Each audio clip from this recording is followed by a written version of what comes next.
வணக்கம். இன்னைக்கு உங்களுக்காக கதை சொல்ல வந்திருப்பது வியல் உங்கள் சகி. இன்னைக்கு நம்ம பார்க்க போற கதையின் பெயர் நிலம். கதைக்குள்ள போலாமா? அந்த தோட்டமே அன்று களை இழந்து காணப்பட்டது. அதில் இருந்த ஒவ்வொரு செடியும் ஏதோ சோகத்தில் இருப்பது போல் காற்றிற்கு கூட அசையாமல் அமைதியாக இருந்தது. மாட்டு கொட்டகையில் இருந்த மாடுகள் கூட புல்லை தின்னாமல் அமைதியாக அமர்ந்திருந்தன. கோழிகளும் பஞ்சாரத்தில் முடங்கி கிடந்தன. இவைகளைப் போலவே அந்த அழகிய தோட்டத்தில் இருந்த அந்த ஒற்றை ஓட்டு வீட்டின் உள்ளே தனது தாயின் போட்டோவிற்கு அருகில் கண்ணீரோடு அமர்ந்து அதை உற்று பார்த்து கொண்டிருந்தாள் செல்வி. அவள் முகத்தில் சொல்ல முடியாத வேதனை குடிக்கொண்டிருந்தது என்பது பார்த்தாலே தெரிந்தது. தட்டில் சாப்பாட்டை போட்டு எடுத்துக்கொண்டு அங்கு வந்த அவளது கணவன் குமார் அவள் அருகில் வந்து அமர்ந்து அவளை சற்று நேரம் உற்று பார்த்தான். அவள் அப்பொழுதும் அவனை திரும்பி பார்க்கவில்லை. செல்வி, என்னம்மா இது? இப்படி எத்தனை நாளைக்கு தான் உக்காந்துருக்க போற? உன்னை இங்க தனியா விட்டுட்டு போகவும் எனக்கு மனசு வரல. ஏன் கூட வான்னு கூப்பிடவும் முடியல. உங்க அம்மா இருந்த இந்த வீட்டுல கொஞ்ச நாளைக்காவது விளக்கு வைக்கணும்னு சொல்றாங்க என்று மெதுவாக கூறிக்கொண்டிருந்தான். மெதுவாக தலையை நிமிர்த்தி அவனை பார்த்தாள் செல்வி. என்ன செல்வி, எதுவும் பேச மாட்டேன்ற? சரி, அது போகட்டும். இந்த சாப்பாடையாவது சாப்பிடு. அத்தை போனதுல இருந்து ஒரு வாய் சாப்பாடு கூட சரியா சாப்பிடாம இருக்கிற. அவனை வேதனையோடு பார்த்தாள். வேண்டாங்க, எனக்கு எதுவும் வேண்டாம். என்னை இப்படியே நிம்மதியா விட்டுடுங்க என்று கதறினாள். இதோ பாரு செல்வி, உன்னை எப்படி சமாதானம் செய்யறதுன்னே எனக்கு தெரியல. நீ படிச்ச பொண்ணு, நீயே இப்படி பண்ணலாமா? போனவங்களை நினைச்சு நினைச்சு நீ உன் உடம்பத்தான் கெடுத்துக்க போற, பாத்துக்க என்று சற்று கோபமாகவே கூறினான். நீங்க என்ன சொன்னாலும் என்னால முடியலீங்க. எங்க அம்மா 10 நாளைக்கு முன்னாடி கூட என்கிட்ட பேசிட்டு இருந்தாங்க. அவங்க கையால எனக்கு சாப்பாடு போட்டாங்க. ஆனா இன்னைக்கு அவங்க இல்லைன்றதையே என்னால ஏத்துக்க முடியலீங்க. எங்க அம்மா எப்ப இருந்தாலும் வந்துடுவாங்க. வந்து என்ன செல்வி, ஏன் ராசாத்தின்னு கூப்பிடுவாங்கன்னு தான் தோணுதுங்க என்று கதறினாள். சரி, அப்படியே இருக்கட்டும். முதல்ல இதை நீ சாப்பிடு என்று சாதத்தை பிசைந்து அவளுக்கு ஊட்டச் சென்றான். அவன் கையை பிடித்து கொண்டவள், எனக்கு தெரியும் நீங்க என்ன யோசிக்கிறன்னு எனக்கு நல்லாவே புரியுது. இவளுக்கு பைத்தியம் பிடிச்சிடுச்சு, இவ வளர்றா, இவகிட்ட நமக்கு என்ன பேச்சுன்னு தானே நினைக்கிறீங்க என்றாள் தேம்பிக் கொண்டு. இல்லம்மா, நான் என்ன சொன்னாலும் நீ சமாதானமே ஆகாம இருக்கிற. அதுதான் என்ன செய்யறதுன்னே தெரியல. எதுவா இருந்தாலும் முதல்ல உடம்புக்கு தெம்பு முக்கியம். அதனால நீ ஒரு வாயாவது சாப்பிடு. உங்க அம்மா இருந்திருந்தா நீ இப்படி பட்னி கிடக்கிறத பார்த்துக்கிட்டு சும்மா இருப்பாங்களா சொல்லு என்றான் பொங்கி வந்த துக்கத்தை அடக்கி கொண்டு. இல்லைங்க, இல்ல, எங்க அம்மாக்கு நான் பட்னியா கிடந்தா பிடிக்காது. அவங்க துடிச்சிடுவாங்க. ஒரு வாயாவது சாப்பிடுன்னு சாப்பாடு எடுத்துக்கிட்டு என் பின்னாடியே ஓடி வருவாங்க. நான் சாப்பிட்ற வரைக்கும் அவங்களும் சாப்பிட மாட்டாங்க என்று படப்படப்பாக கூறினாள். அப்பன்னா இந்தா, இப்ப நீ சாப்பிட்டுதான் ஆகணும். அப்பதான் உங்க அம்மா அன்மாக்கும் சந்தோஷமா இருக்கும். அப்படியா? நான் சாப்பிட்டா அம்மா அன்மா சந்தோஷமாகுமா என்று சிறு பிள்ளையை போல் கேட்டாள். ஆமாம்மா என்று அவன் குரல் கம்ம கூற, சரி கொடுங்க, நான் சாப்பிட்றேன் என்று அவன் கையில் இருந்த தட்டை வாங்கி கடகடவென சாப்பிட ஆரம்பித்தாள். இதற்குள் வாசலில் ஏதோ வண்டி வந்து நிற்கும் சத்தம் கேட்க செல்வியை சாப்பிடுவதை நிறுத்திவிட்டு குமாரி பார்த்தாள். நீ சாப்பிடு, நான் பார்க்கறேன் என்று அவன் எழுந்து கொள்ள இதற்குள் வாசலில் வந்து நின்ற விக்னேஷ், உள்ள வரலாமா என்று கேட்டான். அவனை சந்தேகமாக பார்த்து கொண்டு அங்கு வந்த குமார், சார் நீங்க என்று தயங்கினான். என் பேரு விக்னேஷ், நான் ஒரு போலீஸ் இன்ஸ்பெக்டர். ரமாமணி அம்மா டெத் விஷயமா விசாரிக்க என்ன ஸ்பெஷலா இங்க போட்டிருக்காங்க என்றான். என்னது, எங்க அத்தை டெத் விஷயமாவா? அதுல என்ன விசாரணை இருக்கு என்று ஒன்றும் புரியாமல் அவனை பார்த்தான் குமார். ஆமா சார், அவங்க சாவு இயற்கையானது இல்ல, அவங்கள யாரோ கொலை பண்ணி இருக்கிறதா சந்தேகப்பட்டு சில பேர் கம்ப்ளைண்ட் கொடுத்திருக்காங்க. அது விஷயமா தான் என்றவன் தயங்க. அப்படியா, வாங்க சார், உள்ள வாங்க என்று ஏதோ குழப்பத்துடனேயே அவனை உள்ளே அழைத்து அங்கிருந்த சேரில் அமர வைத்தான் குமார். அந்த வீட்டை சுற்றி பார்த்து கொண்டே வந்த அமர்ந்த விக்னேஷ் கீழே அமர்ந்து சாப்பிட்டு கொண்டிருந்த செல்வியை பார்த்தான். இவங்க என்று அவன் குமாரை பார்க்க, இது என்னோட சம்சாரம் செல்வி, என் பேர் குமார். ஓ, ரமாமணி அம்மாவோட பொண்ணு தானே இவங்க? ஆமா சார் என்று குமார் கூற இதற்குள் செல்வி தட்டை கீழே வைத்து விட்டு எழுந்து கொண்டாள். நோனு, நீங்க உட்காந்து சாப்பிடுங்க செல்வி, நம்ம அப்புறமாவே பேசலாம். பரவாயில்ல சார் என்றவள் உள்ளே சென்று கையை அலம்பி கொண்டு வந்தாள். சாரி மிஸ்டர் குமார், உங்க மனைவியை பார்த்து முக்கியமா அவங்க கிட்ட விசாரிக்க வேண்டியிருந்தது, அதனால தான் வந்தேன். பரவாயில்ல சார், அவங்க அம்மா போனதுல இருந்து அவ சாப்பிடவே இல்லை. இன்னைக்கும் சாப்பிட மாட்டேன்னு தான் அடமா இருந்தா. இப்பதான் ஏதேதோ சொல்லி சாப்பாடு கொடுத்தேன். ஓ அப்படியா? ஆமா சார். பரவாயில்ல, அது இருக்கட்டும். நீங்க ஏதோ விசாரிக்கணும்னு சொன்னீங்களே, என்ன சார், என்னது என்று ஒன்றும் புரியாமல் கேட்டான் குமார். உங்க மாமியாரோட இறப்புல சந்தேகம் இருக்கிறதா ஊர்ல சில பேர் ஒரு வாரம் முன்னாடி போலீஸ்ல கம்ப்ளைண்ட் பண்ணியிருக்காங்க. அது விஷயமா தான் நான் உங்களை பார்க்க வந்தேன். செல்வியும் குமாரும் ஒன்றும் புரியாமல் அவனை பார்த்தனர். என்ன அப்படி பாக்குறீங்க? உங்க அம்மாவோடது இயற்கையான சாவுதான்னு எல்லாரும் சொன்னாலும் அதுல இப்படி ஒரு சந்தேகம் சில பேருக்கு திடீர்னு வந்திருக்கு. சரி, அது இருக்கட்டும். உங்க அம்மா எப்படி இறந்தாங்கன்னு நீங்க சொல்ல முடியுமா? அதுக்கு முன்னாடி இதை சொல்லுங்க, நீங்களும் உங்க அம்மா கூட தான் இருக்கீங்களா என்று செல்வியை பார்த்து கேட்டான். இல்ல சார், எங்க ஊர் இங்கதான் பக்கத்துல மேலப்பட்டி. நான் அடிக்கடி எங்க அம்மாவை பார்க்க வருவேன். ஓ அப்படியா? நீங்க உங்க அம்மாக்கு ஒரே பொண்ணு தானா? ஆமா சார். என் சின்ன வயசுலயே எங்க அப்பா உடம்பு சரியில்லாம இருந்துட்டாரு. அன்னிலிருந்து எனக்கு எங்க அம்மா தான் எல்லாம் என்று அருகில் இருந்த தனது தாயின் போட்டோவை பார்த்து கொண்டே கூறினாள். சரி, நீங்க என்ன படிச்சிருக்கீங்க? BSc sir. Oh very good. உங்க அம்மா தனியாவே உங்களை நல்லா வளர்த்து படிக்க வச்சிருக்காங்கல்ல? ஆமா சார். எங்க அப்பா போனதுல இருந்து எங்க அம்மா தன்னை ஒரு ஆம்பளையாவே நினைக்க ஆரம்பிச்சிட்டாங்க. தன்னை ஒரு இயந்திரமாவே மாத்திக்கிட்டு எனக்காகவே ஓட ஆரம்பிச்சாங்க. வெளி உலகத்துக்கு தான் அவங்க கல்லு போல. ஆனா அந்த கல்லுக்குள்ள இருக்கிற ஈரம் எனக்கு மட்டும்தான் தெரியும் என்று தெம்மினாள். ஓ சாரிம்மா, நீங்க ரொம்ப டிஸ்டர்பா இருக்கீங்கன்னு எனக்கு தெரியுது. ஆனா என்ன செய்யறது, கேஸ்ன்னு வந்ததுக்கு அப்புறம் நாங்க விசாரிச்சுதான் ஆகணும். சார், திரும்ப திரும்ப இதையே சொல்றீங்களே. எங்க அம்மாவோட இருப்புல சந்தேகம் இருக்குன்னு யார் உங்ககிட்ட சொன்னது? இந்த ஊர்ல இருக்கிற சில பேர் தான். அதை நான் இப்ப சொல்ல முடியாது. விசாரணை முடிஞ்சதும் தெரியும். இப்ப நான் கேட்கிற கேள்விக்கு மட்டும் பதில் சொல்லுங்க போதும். உங்க அம்மா சாவுல உங்களுக்கு எதனா டவுட் இருக்கா? இல்ல சார், அன்னைக்கு நாங்களும் இங்கதான் இருந்தோம். எங்க அம்மாக்கு சின்ன வயசுல இருந்தே ஆஸ்மா இருக்கு. அதுக்கு நாட்டு மருந்து வைத்தியம் எடுத்துக்கிட்டு தான் இருக்காங்க. ஆனாலும் அப்பப்ப மூச்சு திணறல் வந்துட்டு இருக்கோம். அன்னைக்கும் அப்படிதான் ஆகியிருக்கும். ஆனா எப்பவும் டக்குன்னு மருந்து கொடுத்து அவங்கள காப்பாத்திக்கிட்டு இருந்தேன். ஆனா அன்னைக்கு இங்கே இருந்தோம், என்னால காப்பாத்த முடியல. ஏமா, என்னாச்சு? அன்னைக்கு என்னதான் நடந்தது? அன்னைக்கு ராத்திரி எங்க அம்மா சாப்பிட்டு எங்க கிட்ட பேசிட்டு போய் படுத்துட்டாங்க. தோட்டத்துலதான் கட்டில் போட்டு எப்பவும் படுத்துப்பாங்க. அது போல படுத்துக்கிட்டாங்க. நாங்க உள்ளேயே படுத்துக்கிட்டோம். ஆனா காலையில எப்போ 4 மணிக்கெல்லாம் எந்திரிக்கிறவங்க 5 மணி ஆகியும் எந்திரிக்கல. சந்தேகம் வந்து நான் போய் பார்த்தேன். அப்பதான் எங்க அம்மா உடம்புல எந்த அசைவும் இல்லை. சந்தேகம் வந்து தொட்டு எழுப்பினேன். அவங்க எந்திரிக்கவே இல்லை. தூக்கத்திலேயே என்று முகத்தை மூடிக்கொண்டு அழ ஆரம்பித்தாள். குமார் அவளை சமாதானம் செய்ய சற்று நேரம் விக்னேஷ் மௌனமாக ஏதோ யோசித்து விட்டு, சரிம்மா, உங்க அம்மாக்கு விரோதிங்க யாராவது இருக்காங்களா என்று கேட்டான். இல்ல சார், எங்க அம்மா யாருக்கும் எந்த தீங்கும் செஞ்சதில்லை. அப்படி இருக்கும்போது அவங்களுக்கு யார் விரோதி இருக்க போறாங்க? இல்லம்மா, அதாவது அவங்கள கண்டா ஆகாம எப்போ சண்டை போட்டுக்கிட்டு அப்படி யாராவது. இது வெளியாலதான் இருக்கணும்னு இல்ல, சொந்தத்துல கூட இருக்கலாம் இல்ல. ஏன்னா நான் விசாரிச்ச வரைக்கும் ஊர்ல எல்லாரும் உங்க அத்தை தேவிகாவுக்கும் உங்க அம்மாக்கும் ஆகாதுன்னு சொல்றாங்க. அவங்க பேர்ல உங்களுக்கு என்று தயங்கினான். குமாரும் செல்வியும் ஒருவரை ஒருவர் பார்த்து கொண்டனர். சொல்லுங்கம்மா, எதுவா இருந்தாலும் சொல்லுங்க. நீங்க எதுக்கும் பயப்பட வேண்டாம் என்றான் விக்னேஷ். இல்ல சார், எங்க அத்தைக்கும் எங்க அம்மாக்கும் சின்ன வயசுல இருந்து ஆகாதுதான். ஆனாலும் அவங்க சகஜமா பேசிப்பாங்க, பழகுவாங்க. எங்க அப்பா இறந்த கையோட நிலத்துக்காக எங்க அம்மா கிட்ட சண்டைக்கு வந்தவங்க. எங்க அம்மா இந்த நிலத்தை கொடுத்ததும் அதுக்கப்புறம் எங்க அம்மா கிட்ட சாதாரணமா தான் பழகினாங்க. அப்புறம் என் கல்யாணத்தப்ப திரும்பவும் சின்னதா மனசு சங்கடம் அவங்க 2 பேருக்குள்ள ஏற்பட்டது. அவ்வளவுதான். அப்படியா? என்னது, கொஞ்சம் விவரமா சொல்லுங்க என்றான் விக்னேஷ். இதோ பாருடி தேவிகா, உங்க அண்ணன் போனதுல இருந்து உங்க அண்ணி எதுவும் பேசாம இப்படி உக்காந்து அழுதுட்டே இருந்தா என்ன ஆகிட போகுது சொல்லு. உங்க அண்ணன் இருந்த வரைக்கும் உங்க அப்பா வாங்கின நிலம் அவர் பேர்ல இருந்தது. சரி, என்னைக்கு இருந்தாலும் அவர் அதை பிரிச்சு கொடுத்துட்டு தைரியமா இருந்தோம்.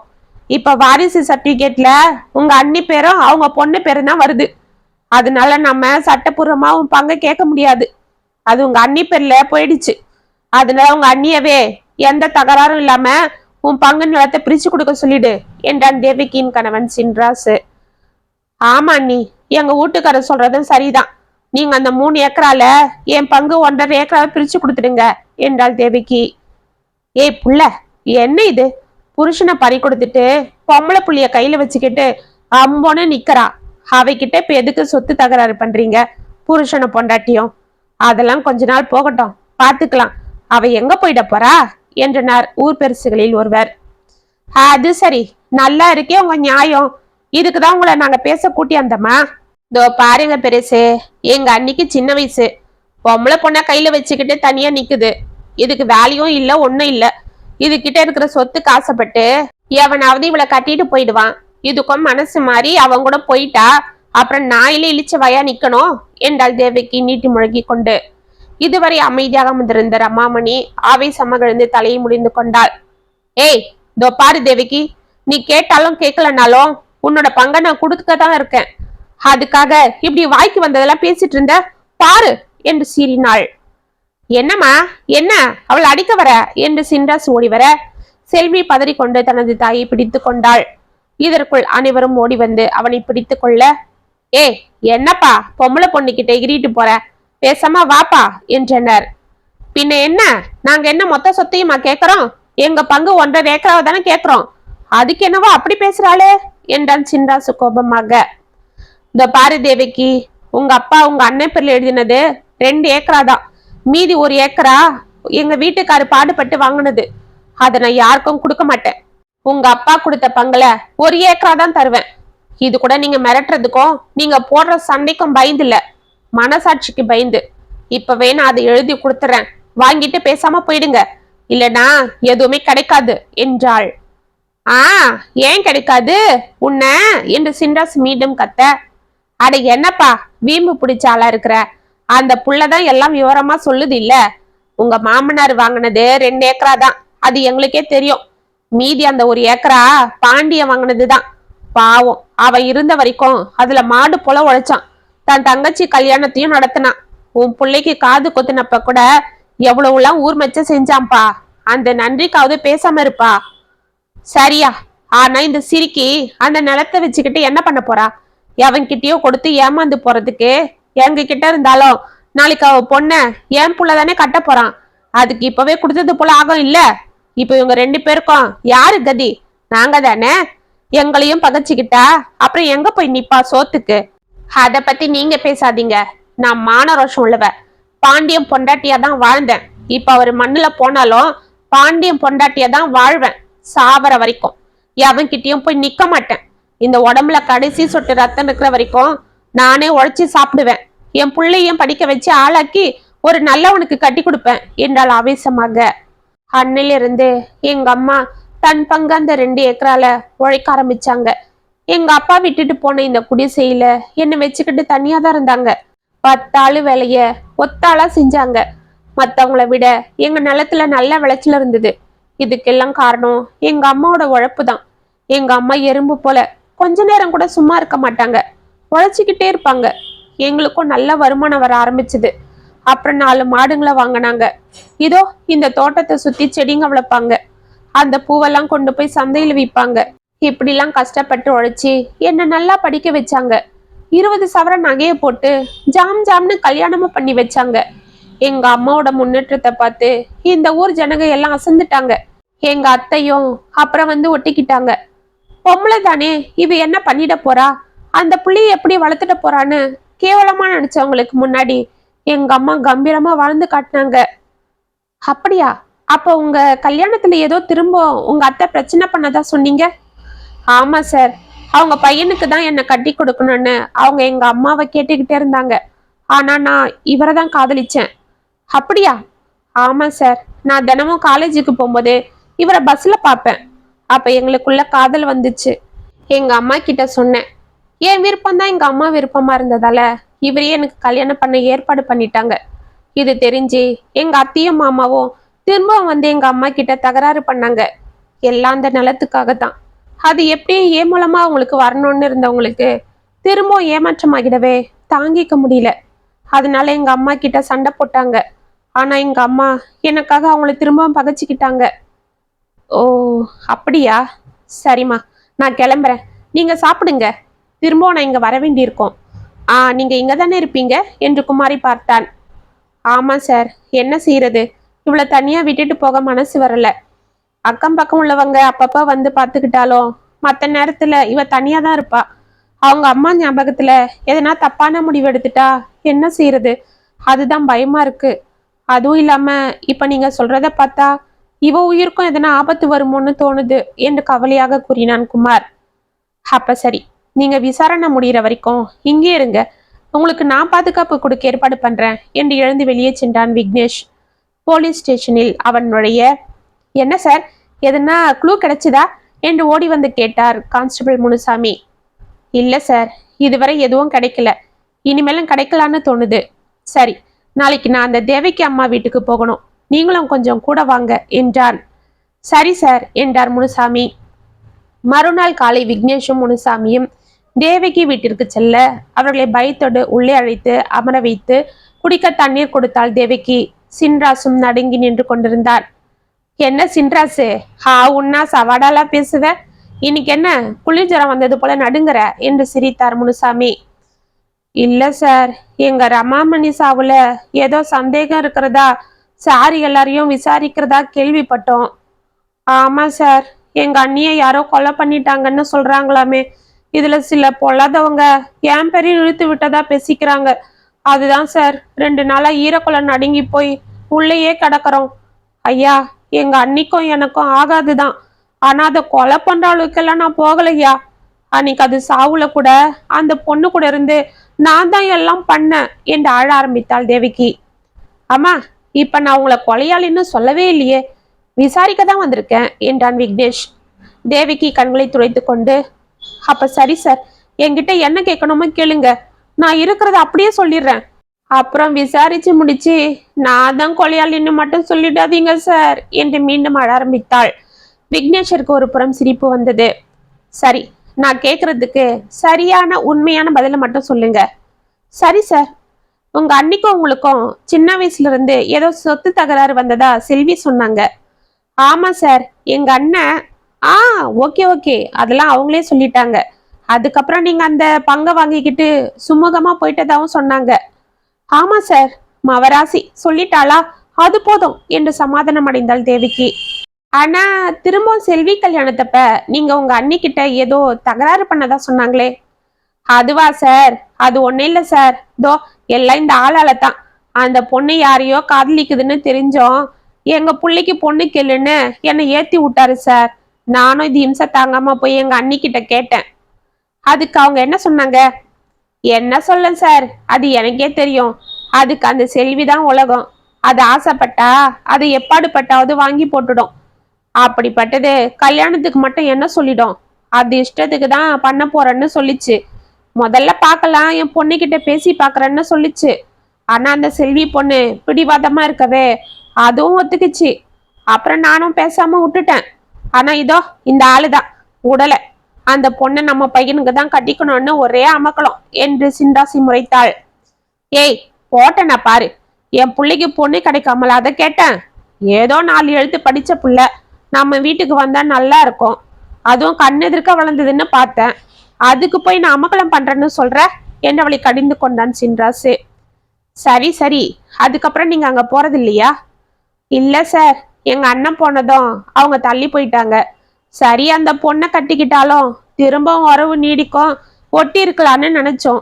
ஆனா இப்ப அதுவும் இல்லைன்னு ஆனதும் எதுக்கு அங்க போய்கிட்டு, அதுதான் போறதை நிறுத்தி போட்டேன் என்றாள் தேவகி. சரி, உங்க அன்னிக்கு வேற யாராவது விரோதிங்க இருக்காங்களா? இல்ல சார், அது யார் வம்புக்கும் போவாது.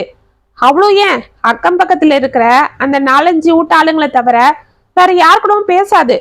எப்ப பாரு நிலம் மாடுங்கன்னு வேலை பார்த்துக்கினே தான் இருக்கும் என்றாள் தேவகி. அப்ப சரி, நான் கிளம்புறேன் என்று எழுந்து கொண்டான் விக்னேஷ். ஐயா, எங்க அண்ணி கொஞ்சம் பணத்தை வட்டிக்கு கூட விட்டு சம்பாதிச்சிட்டு இருந்தது. அந்த பணத்தை வாங்க போகும்போது கொஞ்சம் அவங்க கிட்ட கத்தி பேசும் என்று தயங்கினாள் தேவகி. அப்படியா முனுசாமி, அவங்கெல்லாம் யார் யாரு என்ன எதுன்னு விசாரிச்சு அட்ரஸை வாங்கிட்டு வாங்க, நான் ஸ்டேஷனுக்கு போறேன் என்று வெளியே சென்றான் விக்னேஷ். அவன் ஸ்டேஷனுக்கு சென்று அமைதியாக ஏதோ யோசனையோடு அமர்ந்திருக்க, ஐயா, என்ன வர சொன்னதா போலீஸ் ஐயா வந்து கூப்பிட்டாரு என்று தாங்கி கொண்டு உள்ளே வந்தாள் கயல்விழி. டக்குன்னு அவளை நிமிர்ந்து பார்த்த விக்னேஷ், ஆமா கயல்விழி, நீங்க தானே ரமாமணி அம்மா வீட்டு பக்கத்துல இருக்கிறவங்க, அவங்க இறப்புல சந்தேகமா இருக்குன்னு கூட கம்ப்ளைண்ட் பண்ணவங்க என்றான். ஆமா சார். சரி, இப்படி உட்காருங்க என்று எதிரே இருந்த நாற்காலியை காண்பிக்க அதில் கயல்விழி அமர்ந்தாள். அம்மா, நீங்க எப்படி அந்த அம்மாவோட சாவு கொலைதான்னு இவ்வளவு உறுதியா நம்புறீங்க என்று அவளை உற்று பார்த்தாள். ஐயா, அந்த அக்கா உடம்ப அன்னைக்கு குளிப்பாட்டும் போது பார்த்தையா, கழுத்துல காலெல்லாம் நகைக்கீரல் இருந்தது. மூச்சு திணறி இறந்திருந்தா உடம்புல காய் எப்படி பட்டிருக்கும்? ஆமா, அதுவும் சரிதான். காலையில தான் போஸ்ட்மார்ட்டம் ரிப்போர்ட்டும் வந்தது. அதுல அவங்க மூச்சு திணறி தான் இறந்துருக்காங்கன்னு தோணுது.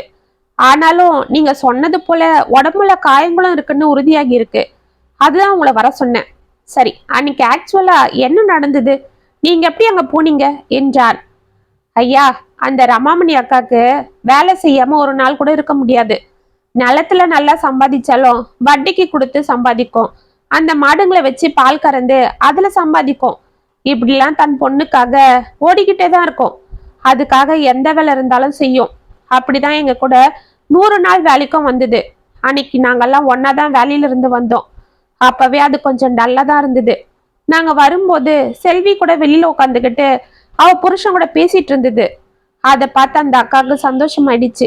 எங்க கூட பேசாம கூட ஓடி போயிடுச்சு. நாங்கெல்லாம் கிண்டல் பண்ணி சிரிச்சிட்டு இருப்போம். பொண்ணை பார்த்ததும் எங்களை மறந்துட்டு ஓடுறியான்னு. அதுக்கப்புறம் நாங்க வீட்டுக்குள்ள போயிட்டோம். ராத்திரி அவங்க வீட்டுல ரொம்ப நேரம் லைட் எரிஞ்சிட்டு இருந்தது. அது எப்போ அப்படிதான். அவங்க பொண்ணு மாப்பிள்ள வந்துட்டா அந்த அக்கா உட்காந்து எல்லா கதையும் பேசும். அது போல அன்னைக்கும் பேசுதுன்னு நான் போய் படுத்துட்டேன். அப்புறம் ராத்திரி ஒரு மணி இருக்கும். என் புள்ள ஒண்ணுக்கு இருக்க என்னை கூப்பிட்டான்னு வெளியில வந்தேன். அப்ப லைட் எல்லாம் அணைத்தி இருந்தது. நான் பார்த்தேன். அப்புறம் நாங்க போய் படுத்துட்டோம். காலையில ஒரு 5 மணி இருக்கும். அந்த செல்வி பொண்ணு அம்மான்னு கத்தன சத்தம் கேட்டது. இன்னும் சரியா கூட விடியாம இருட்டாதான் இருந்தது. அப்பதான் நான் பதறிக்கிட்டு எழுந்து வெளியில வந்தேன். என்ன போல பக்கத்துல ரஞ்சனி அக்கா, ரேவதி அக்கா எல்லாரும் லைட்டை போட்டுக்கின்னு ஓடி வந்தாங்க. என்னாச்சு, செல்வியே இப்படி கத்துன்னு நாங்க ஒருத்தருக்கு ஒருத்தர் பேசிக்கின்னு ஓடணும். அப்ப கூட இருட்டுல அந்த மாலை பொண்ணு மேல இடிச்சுக்கின்னு ஓடுனா. இருட்டுல அவன் மேல வந்து விழுந்ததோ நான் ஆத்திரத்துல அதை கத்தி போட்டு பதறிக்கிட்டு ஓடினேன் சார். அங்க செல்வி பொண்ணு அவங்க அம்மா மேல விழுந்து அழுதுன்னு இருந்தது. அவ புருஷன் அழுதுன்னு இருந்தாரு. அவருதான் நடந்தது என்கிட்ட சொன்னாரு என்றாள். அப்படியா? ஆமா, நீங்க அவங்க வீட்டுக்கு வரும்போது யாரோ உங்க மேல இடிச்சிட்டு போனாங்கன்னு சொன்னீங்கல்ல? ஆமா சார், அதுதான் அந்த மாலா பொண்ணு. அது ஒரு லூசு. என்னது, மாலாவா? யார் அது? அது அந்த பரிமளாக்க பொண்ணு சார். கல்யாணம் ஆகி 2 மாசத்துல புருஷன் போய் சேர்ந்துட்டான். அன்னிலிருந்து அது அங்க அம்மா வீட்டுக்கு வந்துடுச்சு. ஒரே ஆதரவு. அவங்க அம்மா போனதும் அதை ரமாமணி அக்கா தான் பாசமா பாத்துக்கும். அங்கங்க கூலி வேலைக்கு போவோம். இஷ்டம் இருந்தா எங்க கூடவும் வரும். ஆனா நிலையா எங்கேயும் வேலை செய்யாது. அப்பப்ப வந்து மாட்டுக்கு தண்ணி வைக்கிறது, அக்கா கூட நிலத்துல வேலை செய்யறதுன்னு செய்யும். அக்கா அதுக்கு சாப்பாடு போட்டு கையில எதனா காசு கொடுக்கும். ஆனா எல்லா வேலையும் நல்லா சுத்தமா செய்யும் சார். அக்கா தவிர யாரு கூடவும் பேசாது. ஒரு மாதிரி விரக்தியாவே சுத்தம். நல்ல பொண்ணுதான். ஆனா கொஞ்சம் கிறுக்கு போல இருக்கிறதால நாங்க அதை பெருசா எடுத்துக்க மாட்டோம். ரமாமணி அக்கா தான் அதுகிட்ட பேசிட்டு இருக்கோம் என்றாள். அப்படியா? அவங்க ஏன் அந்நேரத்துக்கு அங்கிருந்து ஓடி வந்தாங்க என்று அவன் கேட்க, ஆமா சார், அதுதானே. இதை நான் யோசிக்கவே இல்லையே. அந்த கிறுக்கு பொண்ணு எதுக்கு அந்நேரத்துக்கு வந்தா? ஒருவேளை மாட்டுக்கு தண்ணி கிண்ணி காட்ட வந்திருக்கோம் சார். அந்த நேரத்துக்கா? ஆமா, அதுவும் இருட்டுல எதுக்கு வந்திருக்க போகுது என்று கயல்வழி குழப்பத்தோடு அவனை பார்க்க, இதற்குள் சார், அந்த ரமாமணி அக்கா கிட்ட வட்டிக்கு கடன் வாங்கினாங்க இவங்க தான் சார் என்று 2 பேரை அழைத்து கொண்டு அங்கு வந்தார் முனுசாமி. 2 நாட்கள் சென்றது. அன்று ரமாமணி கொலை வழக்கில் கொலையாளி கிடைத்து விட்டதாகவும் இன்று விக்னேஷ் அவர்களை கைது செய்ய போவதாகவும் செய்தி ஊர் முழுதும் பரவ, செல்வி, குமார், சின்ராசு, தேவகி, ஊர் மக்கள், கயல்விழி அனைவரும் ஸ்டேஷனுக்கு ஓடினர். உள்ளே ஸ்டேஷனில் மாலா தலையை குனிந்து கொண்டு நின்றிருக்க, அவள் அருகே ரமாமணியிடம் வட்டிற்கு பணம் வாங்கிய நபர்களும் நின்று கொண்டிருந்தனர். விக்னேஷ் கயல்விழியை பார்த்து, வாங்க, உங்களுக்காக தான் காத்துட்டு இருக்கேன். நீங்க சொன்னது போல ரமாமணி இயற்கையா சாகல, அவங்கள கொலை பண்ணிருக்காங்க. அது இப்பதான் ஊர்ஜிதமாச்சு என்றான் விக்னேஷ். அனைவரும் ஒருவரை ஒருவர் பார்த்து கொள்ள, சார், என்ன சார் சொல்றீங்க என்று அலறினான் குமார். ஆமா குமார், உங்க அத்தைய கொலை பண்ணால நான் கண்டுபிடிச்சிட்டேன். யாரு சார் அது, யாரு என்று செல்வி கதற, மாலாவை உற்று பார்த்தான் விக்னேஷ். அனைவரும் அவளை பார்க்க மாலா குனிந்த தலை நிமிராமல் அமைதியாக அழுது கொண்டு நின்றாள். ஏ மாலா, இவளா இவளா இவளா எங்க அம்மாவை கொன்னா? ஏ சண்டாளி, சொல்லுடி, நீ எங்க அம்மாவை கொன்ன என்று கதறினாள் செல்வி. அடி பாவி, உன்னை பெத்த பொண்ணாட்டம் பாத்துக்கிச்சே அந்த அக்கா. யாரும் உன்னை சேர்க்கலனாலும் அது சேர்த்து வச்சுக்கிட்டு இருந்ததே, அதையே இப்படி கொன்னுட்டியடி. சொல்லு, ஏன் இப்படி பண்ண என்றாள் ஷியாமளா. அவ எப்படி சொல்லுவா? அமுக்கு நான் கிழங்கு. அவளை 4 சாத்து சாத்துங்க சார், அப்பயாவது சொல்றாளான்னு பாப்போம் என்றாள் தேவிக்கு. சொல்லுங்க மலா, சொல்லுங்க.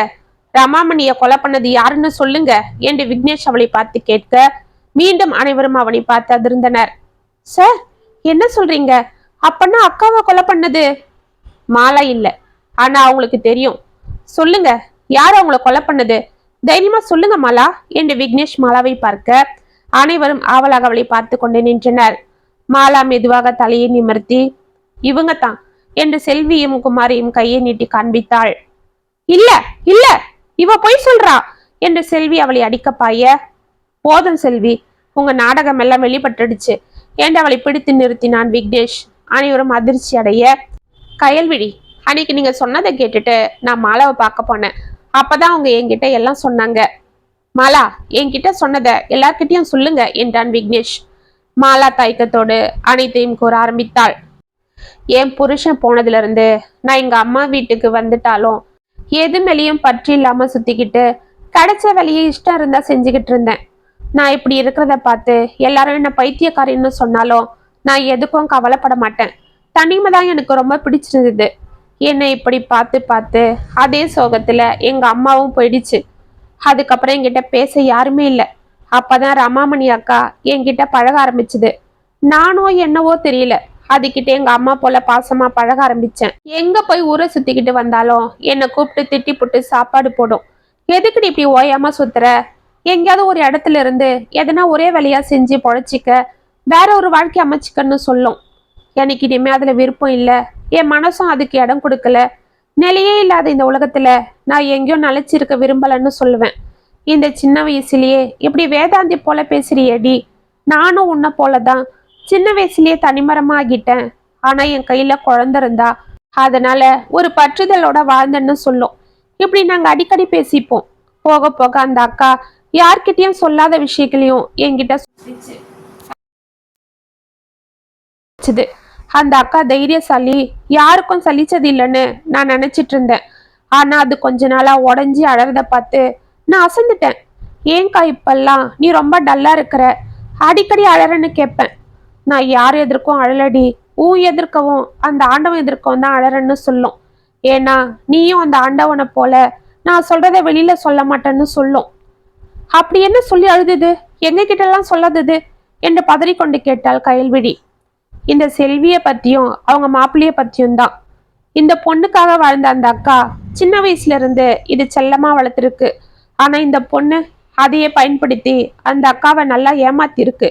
ஆடம்பரமா செலவு பண்றது, அந்த அக்கா பேச்ச கேட்காம கண்ட துணிகளை வாங்கி போட்டுக்கிட்டு ஊரை சுத்துறதுன்னு அந்த அக்காக்கு பிடிக்காத வேலையெல்லாம் செஞ்சிருக்கு. அப்போ அந்த அக்கா சரி ஏதோ வயசு பொண்ணு தானேன்னு கம்முன்னு இருந்திருக்கு. இது ஆசைப்பட்டதுக்காக காலேஜில் சேர்த்து படிக்க வச்சிருக்கு. ஆனா இந்த பொண்ணு சரியா படிக்காம காதல் கத்திரிக்கான்னு இந்த பையனோட வந்து நின்று இருக்கு. இந்த பையனும் லேசுப்பட்டவன் இல்லையா. அந்த அக்கா கிட்ட இருந்த சொத்துக்காக ஆசைப்பட்டு இவளை மயக்கி இருக்கான். ஆரம்பத்துல அந்த அக்காக்கு இவனுக்கு கட்டி கொடுக்க பிடிக்கல. அவங்க நாத்தனார் பையனுக்கே கட்டி கொடுக்க நினைச்சிருக்கு. பொண்ணு நம்ம கண்ணு எதிர்க்கவே இருக்கோம், நம்ம நாத்தனாருக்கு இந்த சொத்து போய் சேரட்டும்னு நினைச்சிருக்கு. அதனால அவங்க நாத்தனார் வந்து கேட்டப்ப கூட இந்த பொண்ணு கிட்ட கெஞ்சிருக்கு, அந்த பையன் வேண்டாம் செல்வி, நம்ம கோபாலையே கட்டிக்கன்னு. ஆனா இது கேட்காம அவங்க அம்மாவை மிரட்டி இருக்கு. சரின்னு அந்த அக்கா இத்தனை நாள் பாடுபட்டு வளர்த்த அந்த நிலத்துல ஒரு ஏக்கராவை வித்துட்டு நல்லாவே கல்யாணத்தை நடத்திருக்கு. இதனால அவங்க நாத்தனார் கூட தப்பா எடுத்துக்கிட்டு இருக்கு. இருந்தாலும் பரவாயில்ல, எனக்கு என் பொண்ணுதான் முக்கியம்னு அவங்களையும் பகச்சிக்கிச்சான். ஆனா இந்த பொண்ணுக்கும் இதோ இந்த குமாருக்கும் ஆசை விடலை. அவங்க அம்மா கிட்ட இருக்கிற மீதி நிலத்தையும் வித்து கொடு, நாங்க புதுசா தொழில் பண்ண போறோம்னு கேட்டிருக்காங்க. ஆனா அந்த அக்கா ஒத்துக்கலையாம். இது என் புருஷன் பாடுபட்டு உழைச்சி சம்பாதிச்சது, இதுல நானும் என் வேர்வையை சிந்திருக்கேன், இது அரும்பாடுபட்டு நான் பாதுகாத்திருக்கேன், இதை நான் கொடுக்க மாட்டேன், நான் செத்ததுக்கு அப்புறம் எதனா செஞ்சுக்கன்னு சொல்லியிருக்கு. ஆனா இவங்க கேட்கல. அடிக்கடி வந்து மிரட்டி கையெழுத்து போடுன்னு சொல்லியிருக்காங்க. அந்த அக்கா பிடிவாதமா மறுத்திருக்கு. இந்த நன்றி இல்லாத பொண்ணு அவன் புருஷன் கூட சேர்ந்து அவங்க அம்மாவை அடிக்கவே கையை ஓங்கிட்டு போயிருக்கு. அப்பெல்லாம் அந்த அக்கா ரொம்ப நொந்து போயிடுமா. யாருக்காக தான் இவ்வளவு சிரமப்பட்டமோ, அவளே இப்படி பணத்துக்காக ஒரு தாய்னு கூட பார்க்காம நடந்துக்கிறாளேன்னு உள்ளுக்குள்ள புழுக்குமா. ஆனா அப்பவும் தன் பொண்ணை யார்கிட்டயும் விட்டு கொடுக்காதான். இத பத்தி யார்கிட்டயும் சொல்லாதான். என்கிட்டதான் சொல்லி அழும். அப்பதான் இவங்க ரொம்ப அமக்கலம் பண்றதாவும், இன்னும் 2 நாள்ல நாங்க ஊருக்கு வரோம், எங்களுக்கு அந்த நிலத்தை எழுதி கொடுக்கணும்னு போன்ல மிரட்டினதாவும் சொல்லியிருக்கு. நான் அப்ப கூட வட்டிக்கு கொடுத்துருக்கிற பணத்தை கூட வாங்கி உங்ககிட்டயே கொடுத்துட்றேன், அதை நீங்களே வச்சுக்கோங்க, ஆனா இப்போதைக்கு அந்த நிலத்தை மட்டும் கேட்காதீங்கன்னு சொல்லி கெஞ்சிருக்கு. இவங்க கிட்ட கொடுத்த பணத்தையும் வாங்கி வச்சிருக்கு. ஆனா இந்த பொண்ணும் அந்த ஆளும் ஒத்துக்கலையாம். நீ நிலத்தை கொடுத்துதான் ஆகணும்னு அமகலம் பண்ணியிருக்காங்க. எனக்கும் என்னவோ பயமா இருக்குன்னு சொல்லி அழுதுது. நானும் விடுக்கா, அதுவும் பொண்ணு தானே, அது என்ன பண்ணிட போகுது, எப்பவும் போல கத்திட்டு போயிடுன்னு சொல்லி அதுக்கு தைரியம் சொன்னேன். ஆனாலும் இந்த செல்வி வந்ததும் எனக்கு ஏதோ கொஞ்சம் பயமா தான் இருந்தது. அதுக்காக தான் அடிக்கடி யாருக்கும் தெரியாம இந்த வீட்டை சுத்தி சுத்தி வந்து அந்த அக்காவை பார்த்துப்பேன். அடிங்க ராத்திரி நான் அப்படிதான் வரும்போது மாடெல்லாம் மறந்துகிட்டு இருந்தது. என்ன இதுன்னு சந்தேகப்பட்டு பின்பக்கமா போய் பார்த்தேன். அப்பதான் இந்த குமாரும் செல்வியும் அந்த அக்காவை கொலை பண்ணிட்டு இருந்ததை பார்த்தேன். அடக்கடவுளே என் அனைவரும் மலர. ஆமா, இந்த செல்வி அவங்க அம்மா காலை பிடிச்சுக்கிச்சு. அந்த குமார் தலகாணியில அவங்க முகத்தை மூடி அழுத்திட்டு இருந்தான். நான் ஓடி போறதுக்குள்ள அந்த அக்கா மூச்சு நின்று போச்சு. அவங்களும் அந்த அக்கா உடம்ப மூடி வச்சுட்டு லைட் ஆஃப் பண்ணிட்டு ஒன்றும் தெரியாதது போல போயிட்டாங்க. நான் அப்படியே மெதுவா போய் அந்த அக்கா உடம்ப தொட்டு பார்த்தேன். அதுல மூச்சு இல்லை. அப்பவே நான் அழுது ஊரை கூப்பிட்டு சொல்லியிருப்பேன். ஆனா பாவம், இது நாள் வர இதோட அட்டகாசத்தெல்லாம் பொறுத்துக்கிட்டு தன் பொண்ணை விட்டு கொடுக்காம வாழ்ந்த அந்த அக்காவோட ஆன்மா இன்னைக்கு தன் பொண்ணை நான் காட்டி கொடுத்தா தாங்காதேன்னு பேசாம இருந்துட்டேன். அப்படியே அது கடலில் உட்காந்து அழுதுட்டு இருந்தேன். அப்பதான் இவங்க எழுந்து வர சத்தம் கேட்டு பின்பக்கமாவே ஓடிட்டேன். அப்பதான் அந்த பொண்ணு ஒன்றும் தெரியாதது போல அம்மானு கத்த எல்லாரும் ஓடி வந்தாங்க. என்னை யாராவது பார்த்துட்டு போறாங்கன்னு நான் பதறிக்கிட்டு ஓடிட்டேன் என்றாள். அடி பாவி, ஒரே பொண்ணுன்னு உன்னை தலையில தூக்கி வச்சு ஆடிச்ச அந்த அக்கா. நீ இவ்வளவு பண்ணியும் உன்னை ஊர்ல விட்டு கொடுக்காம இருந்தாலேடி. அந்த தாயை கொல்ல உனக்கு எப்படி மனசு வந்தது பாவி என்று அனைவரும் செல்வியை திட்ட. எல்லாம் அந்த நிலத்துக்காக தான். பணத்தாசை யாரை விட்டுது? அது பெத்த தாயை கூட விட்டு வைக்காதுன்றது இப்பதான் நான் பாக்குறேன். அன்னைக்கு ராத்திரி புறா அவங்க அம்மாவை தொந்தரவு பண்ணி கையெழுத்து கேட்டிருக்காங்க. அவங்க போட மறுக்கவே அவங்கள கொலை பண்ணிட்டாங்க. அந்த ரமாமணி அம்மா எப்பவும் தோட்டத்துல படுக்கிறதால இந்த மாலா இதை பார்த்துருக்கா. இல்லைன்னா யாருக்கும் இவங்க மேல சந்தேகமே வந்திருக்காது. ஆனா இவங்கெல்லாம் அவங்க சாவுல சந்தேகம் இருக்குன்னு வந்து கம்ப்ளைண்ட் கொடுத்ததும் நாங்களும் அந்த பணத்தை தோண்டி எடுத்து போஸ்ட்மார்ட்டம் பண்ண ஏற்பாடு இருக்க ஊர் மக்கள் அனைவரும் அவர்களை வசைப்பாடி விட்டு சென்றனர். விக்னேஷ் அவர்களை கைது செய்து லாக்கப்பில் தள்ள மாலா அமைதியாக சென்று ரமாமணி வீட்டு மாட்டு கொட்டகையில் அமர்ந்தாள். 2 நாட்களுக்கு முன் அந்த பசுமாடு என்ற குட்டியின் கழுத்தை பிடித்து கொண்டு, அக்கா, ரமாமணி அக்கா, என்னை மன்னிச்சுடு. உன் பொண்ணு உன்னை கொலையே பண்ணாலும் நீ அதை விட்டு கொடுக்க மாட்டேன்னு எனக்கு தெரியும். ஏன்னா நீ அது மேல அம்புட்டு பாசம் வச்சிருந்த. அதுக்குதான் நானும் அதுக்காக நீ என்னை தப்பா எடுத்துக்காத. நான் என்ன செய்யறது? உன் கையால சோறு சாப்பிட்ட நன்றி என்னை சொல்ல வச்சிடுச்சு என்று அதை கட்டி கொண்டழுதாள். அந்த கன்று குட்டி அவள் முகத்தை நாக்கால் நக்கியது. இத்துடன் நிலம் கதை முற்றும். உங்களுக்கு எழுதின இந்த கதை உங்களுக்கு பிடிச்சிருந்தா கமெண்ட்ஸ்ல சொல்லுங்க, லைக் பண்ணுங்க, ஷேர் பண்ணுங்க, மறக்காம சப்ஸ்கிரைப் பண்ணிக்கோங்க. மீண்டும் நாளைக்கு வேற ஒரு சுவாரஸ்யமான கதையோட உங்களை சந்திக்கிறேன். அது வரைக்கும் இனி பிள்ளையருங்க இப்படிக்கு வியல் உங்கள் சகி.